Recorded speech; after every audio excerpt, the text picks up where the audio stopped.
Ногооны хэрэглээ ямар хуу байгаа юм бэ гэдгийг эхлээд би танд танилцуулъя. За тэгэхээр мэдээж хэрэг Монгол хүнийг бол одоо махан эдчтэй юм үндэстэй ингэж харж байгаа тийм ээ. Ерөөсөө өвдөд махнаас өөр юм мэддэггүй байсан юм бол бас тийм биш юм байна.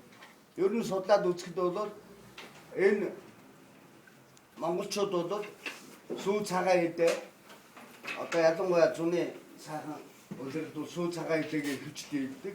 За өвлийн хүйтэндээ бол одоо мах үүцээ иддэг ийм л ард түмэн байсан. Сүү цагаан идэ гэдэг бол цэвэр байгалийн одоо ургамлын эдчнээс гарсан одоо ургамлын найрлагатай тийм зүйлийг хэрэгжилж яана гэсэн. Маш их хэмжээгээр тэр амьд биологийн үйлдвэрээр дамжиж бид нар ногооныхоо хэрэглээг авч хийж байна. Нөгөө талаар бид нар маш их хэмжээний эмийн одоо ховор ургамлуудтай манай мад бол одоо энэ бусад фермерийн аж ахуй өгсөн газрах шиг хашаан дотор хүний өгсөн эмийг л идэнэ. Өгөхгүй бол өөр юм олдохгүй юм чинь. Тэр мал гэдэг амьтан чинь өөрөө амьд байгаль дээр бэлтжиж чад аль өвсийг нэдэхгүй, алийг нэдэхгүй гэдгээ өөрөө шийддэг асуудал. Тэгэхээр үндсэндээ судалгаагаар тооцоогоор харахад бол манай Монголын бэлчээрийн нэг үхэр өдөрт 450-аас дээш зүйлээ эмийн ургамал хийж байна. За тэгэхээр монголчууд яаж исэн бэ гэхээр тэр мадаа гаргаад хамгийн түрүүнд хэрэгэлдэг зүйл нь юу гэхээр зэрэг нөгөө гэдс дотор 5 цул бараг ногоон шингэж амжаагүй байгаа тэр зүйлээс идэж хэрэгэлдэг байсан. Бидний үед яваад ирэхээр тэр 5 цул гэдэг чинь ядуу хүний хоол гэдэг тэрийг хэрэглэхээ болчихсон байхгүй. Тэгэхээр монголчууд бол энэ ногоноос авдаг амин дэмээ бол мадаараа дамжуулаад сүү таргаар нь эсвэл дотор гэдс дотроор нь тэр 5 цудаас нь авч ингэж хэрэгэлдэг байжээ гэж. Тэгэнгүүт одоо бид нэр малгүй олцсон улсууд чи юу юм гэхээр зэрэг тэр нэг хилээ мах ингээ явахаар ногооны хэрэгцээ бол зайлшгүй дутагдaltaй байгаа гэдэг ийм зүйл байна.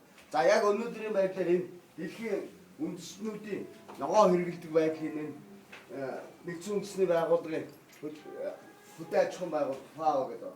Бидний юугаар бол энд би хоёр зүйлийг харах гэж байна.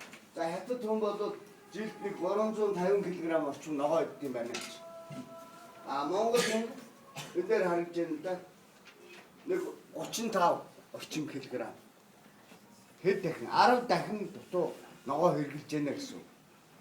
Тэгэхээр ерөнхийдөө хоолндоо хэрэгжилж байгаа ногооны байдал. Энээс нэг зүйлийг бид нар юу гэж ойлгох ёстой гэхээр бид нар бол ер нь бол хүн гэдэг амьтан чинь бол одоо араат юм уу махчаа амьтан биш шүү дээ. Соёогүй. Тийм учраас бид нар бол холимог идчихсэн байхгүй. Тэгэхээр бид нар төлхөө юугаа идэж ийн гэхээр мах руугаа ороод байгаа. Тэгээ харьцангуйгаар сүүлийн жилүүдэд юу гэхээр зэрэг манайхан чинь бас 20 хэдэн жил гадуур явлаа. Ялангуяа Солонгос молонгост очиж ажиллаж амьдсан баруун Европ, Америкт амьдсан улсуудын ногооны хэрэгцээ бол өнөөдөр бол жишээлбэл кимчүүгөө бол бас нэг хоол саавахгүй ч юм уу. Тийм байдал байна. Ингээд зэрэг юу байна гэхээр зэрэг орооч юм дөө. Ороо.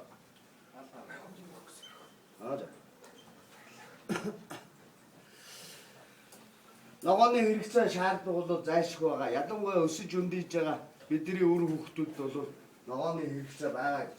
За одоо энэ яг 11 оны хөдөө аж ахуйн яамнаас гаргасан энэ зүйл нэг сүрхээ өөрчлөгдөг байна. Энэ 81% буюу энэ том зүйл бол импортоор орж ирж байгаа ногоо.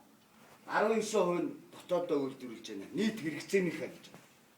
За энд олон улсын жишг юм байд юм. Ерөнхийдөө хүнс тэжээлийнхаа одоо 30-аас дээш хувийг аль нэг гадны орноос авж байгаа бол тэр улс орны бас үндэсний аюулгүй байдал нөлөөлдгөө гэж. Тэр дотроо 20-оос дээш хувийг 20 шүү. 20 гэдэг чинь жоохон тоо байхгүй. 20-оос дээш хувийг нэг орноос авах юм бол та бол бидээс улс гэхэд хэцүү гэж. Тэгэхээр 20-оос дээш тийм аюулгүй байдал алдсан бол бид 80-аас дээш хувь хятадаас авч байгаа байхгүй зөвхөн. Тэгэхээр бид нар хүнсний аюулгүй байдал гэдэг зүйл чинь өөрөө ямар төвшөнд очсон юм бэ гэдэг нь эндээс харагдаж байна. Жимс хүнсний ногоон дээр би ярьж байна тийм ээ. Тэгэхээр ийм байдалтай зүйл бол юу гэхээр зэрэг өнөөдөр монголчууд хүн болгон бас нэгийг бодох ёстой гэж. Бид нар чи юу болж байна? Нэх гоё 570 унаад Lexus-тэй тэгэл iPhone бариад ингээд гоё байшин бариад ингээд амьдраад байдаг. Яг юу идэж байна гэдэг юм аа бас эргэж харахгүй бол нэг л гангуу улс тэгэл улс төр яриад ингээд яваад баймаар байна гэж. За энэтэй холбогдоод маш олон нийгмийн болоод эрүүл мэндийн маш олон асуудлууд цаана байгаамаа. Ойлгомжтой надаар хэлдэг. За энэ дээр би нэг тоо хэлье. Бид нар энэ 81% гээд байгаа энд жилд байна штэ. Гаднаас 18-аас 20 сая долларыг жимс ногоо үүрч авчиж идэж байгаа юм байна. Тэгэхээр 18-аас 20 сая доллар гэдэг бол тийм бага мөнгө биш. А бид нар бол одоо манай төр засаг яаж юм гэхээр гаднаас доллар олж ирнэ гэж зээл тавиа яваад идэг. Тэгээ өөрсдийнхөө байгаа жоохон мөнгө аваачаад хүний тарьсан ногоонд аваачаад тушаачдаг 20 сая доллар. 20 сая долларын хэмжээний ногооны зах зээл манайд байна. Бид нар энийгээ тарих юм бол маш олон айд өрхүүд бол энэ 20 сая долларыг хувааж аваад бие бинийгаа эрүүл хүнсээр хангах боломжтой гэсэн ийм зүйлийг би хэлэх гэж энийг тавьж байна. За энэ дээр ерөнхийдөө нарийн ногооны импортын хэмжээ мэдээ гэсэн ийм зүйл байна. За энэ дээр юу харж ийм гэхээр үндсэндээ нэг 5 төрлийн ногоо голж хэрэглэдэг байна монголчууд. Би нарийн ногоог ярьж байгаа шүү. Төмс бусад ногоо нь ил талбай ногоо яриаггүй. Энэ дээр өргөс тэмх, улаан доод, чинжүү тэгээд одоо начт ногоо үзээлцгэн гэсэн энэ 5 төрөл дээр авч байгаа. Ингээд жилийн хэрэгцээ буюу хизээ одоо энд бол 11 он байна, энэ 12, энэ 13 оны судлаа. 13 он дээр аль нь саруул байгаа. Хизээ их ногоо хэрэглээд байна гэхээр шууд энэ графикаас харагдчих واخгүй. Ялангуяа нөгөө нэг өвлийн гол баяр ёслолын нөгөө үеэрээ. Шинэ жил цагаан сар эмэгтэйчүүдийн баяр, эрэгтэйчүүдийн баяр тэгээ тийм баярнууд наадам. Тэр үеэр бүр энэ чинь мэдэрдэг. Тэгээ манай нөгөө ченжүүд гэж ярьдаг хүмүүс ч юм бол дахиух хэмжээгээр аваач байж. Өнгөрсөн жилийн зөвхөн шинэ жил цагаан сар нэг сарын зөрүүтэй болсон байна уу? Тэр ойрхон хугацаанд гэхэд чинь Ирэнээс замын үдээр орж ирсэн ногооны мэдээ 150 сая доллар юм. Ногоо хэдхэн хоногт дорн 100 шигээд ингэчиж байгаа. Гэсэн нэг юм дүн байна. Би яагаад энэ ногоо шаардлагатай юм гээд ярих гээд байхгүй юу? За тэр бидний тэр жилд 18-аас 20 сая доллараар авчираад байгаа ногоо яг хаанаас хин гэдэг хүний одоо тариалангаас бидний дангуун дээр ирж байгаа юм бэ гэдэг юм бас ингээд хойноос нь судлаад яваад ирэхээр зэрэг ерөнхийдөө бол хатны урд мужаас гаралтай юм байна бидний идэд байна. Цагаан ирмнээс нааш бол яг учиргүй таварын тийм ногоо жимс тариад нааш нь зараад идэг юм байдаг юм байна. Өөрөөр хэлбэл Бээжингээс цааш гэсэн. За тэнд байж байгаа нэг хятад ногоочны хүлэмжнээс гарч байгаа өвөрцгийг юу яадаг юм бэ? Бээжингийн одоо ногоо зардаг тэр сүлжээ рүү Бээжингийн 8-аач очиж аавна гэсэн. Энэ бол нэгдүгээр гар. За Бээжингээс өвөр Монголын одоо муж нутгуудаар яадаг хоёр дахь чэнж уу тэр 8-аачд Ирээнд авчирт юм байна. За Ирээний 8-аачтаас манай 8-аачд очоод юу аав? Бөөндж авч тэр ногоогоо. Тэгээ наашаа Улаанбаатарт ирж байгаа. Энэ хугацааг нь харахаар 7-оос 9 хоног болж байгаа байхгүй. Замдаа гэсэн. За энд хэн тарьсан, ямар үрээр, ямар шорт юм, ямар бодисоор борцсон, яаж тээвэрлсэн, хэдэн гараад зориултын машинаар явсан юм уу гэдэг энэ хүнсний ногоог одоо шат амжилтынх нь хувьд нарийн технологи байх хэрэгтэй. Яагаад гэхээр шууд гэдэсрүүгээ хийж холороо. Тийм учраас эрүүл ахуй маш шаардлага байна. Шат шатанд нь тээврийн технологи дээр. Энэ мэн бол ерөөсөө ярихдаггүй. Хэн гэдэг хужаагийн юугаар болцсон тий. За би бол энэ чиглэлийн мэрэгжлийн хүн болохоор сүүлийн 20 хэдэн жил мэдчихэл байгаа л да. Та нар ч гэсэн одоо хятадаар явсан бол ерөнхийдөө одоо энэ ногооны тосгоны дундуур явхад бол нийтийн бие засах газартай тэгээд ийм илжиг тэрэгэн дээр том ийм хоошиг дээдл нь онгорхоо хажууд нь хоёр манай урт халын ах суугаа тэгээд одоо тэр нойлны шуудуутай тэгээ би засаад ийшээ нөхрөө орон тэндээс үрдчихдээ шүү дээ. Ер нь бол тэгээд хоошгоо дүүргэж авчираа шууд хүлэмжийн талбай руу ингээд хийгээд орддог ийм зүйлүүд байна. Дээр нь хөрсний тэжээл шим тэжээл байхгүй болсон учраас ерөнхийдөө бол тэр хүний ялгадаас гахаах тэгээд одоо манайх шиг тэр бууц шиг одоо байгаль өвс ургамал идэхгүй ш тэр чинь дандаа тэжээвэр антитын тэр юмныг хэрглэж байгаа гэсэн. За тэгээд дээр нь бол химийн бодсоор л явуулж байгаа. За тэгээд тэндээс гарч ирсэн зүйл маань эн чинь технологи нь хөгжсөн өнгө ямар байх вэ хэмжээ харахад өнгө үзэмжтэй болох өөрөнхий байх уу 100 байх уу эн чинь бол өөр одоо хөгжсөн ийм зүйлүүд байхгүй.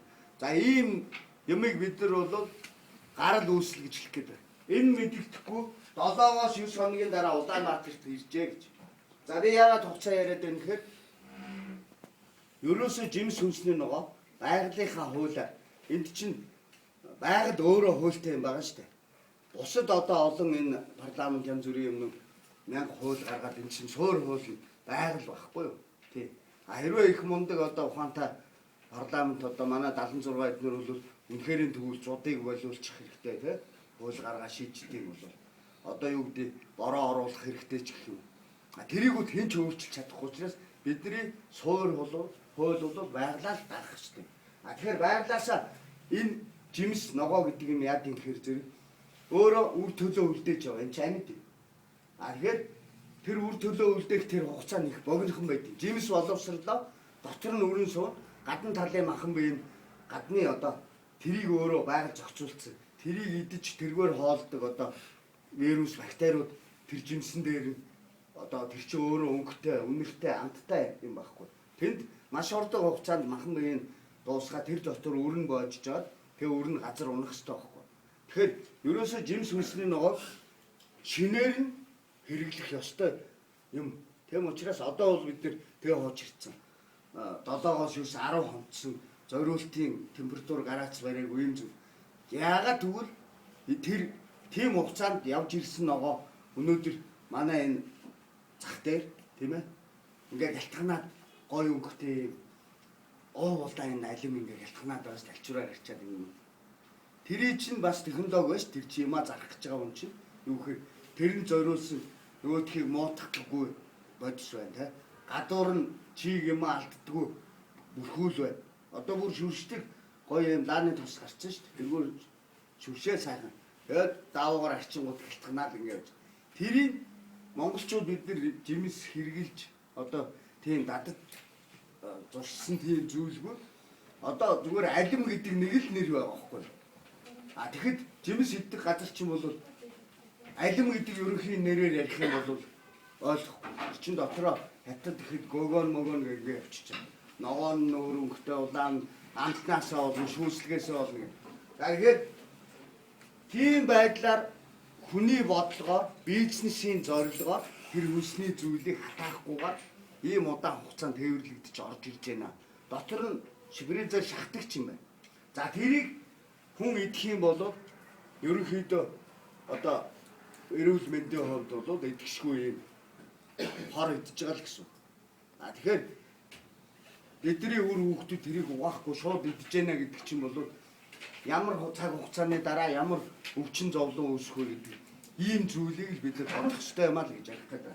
За ингээд энэ дээр бас нэг зүйл байна. За хугацааны хувьд ийм байж, чанарын хувьд тийм болчлоо тий. Дараагийн нэг асуудал хэд дамжиж байна? 1 2 3 4 Улаанбаатарт ирсэн барштай. Дахиад хүнсний дангуур ингээд 5. Дараа нь аймаг явна штэ 6. Гэт инхээр 6 гар дамжсан бизнесийн сонирхол гэдэг чинь үн өртөх дээр юу болж байна? Шат шатандаа юм юм штэ тэр чинь. Хизээч авсан үнээр өгнө гэж бол бизнес байхгүй. А тэгэхээр тийм үнэтэй ногоо бид нар хэрэгжилж байна гэсэн ийм зүйлийг